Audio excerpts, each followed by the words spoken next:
How to become a TikTok Shop affiliate. In this video, we're going to be talking about TikTok Shop and how you're going to become their affiliate, okay? So to start things off, what you're going to do is you're going to come over to business.tiktokshop.com.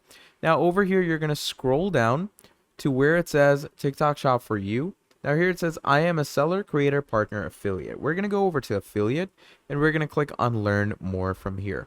And once you click on learn more, it's going to take you to the business TikTok section where it brings you to the affiliation. Now, affiliation could be for sellers and creators. So for creators, you are going to basically share products from sellers, and for sellers, you're going to find creators to promote your products, okay? Now, it depends on you on whatever you want to go with.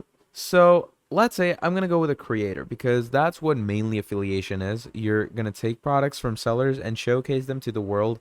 And once the products sell through you, you're going to get a commission off of it. So you can join it right now by simply, you have, let's say, a TikTok already signed up. You're going to get permission from the seller to sell their product, add your contact info, showcase, and finally get the samples and sell the product. All right. So yeah, that's pretty much about it. That is how you can become a TikTok Shop affiliate. Thank you for watching all the way till the end, and I'll see all of you next time. Goodbye.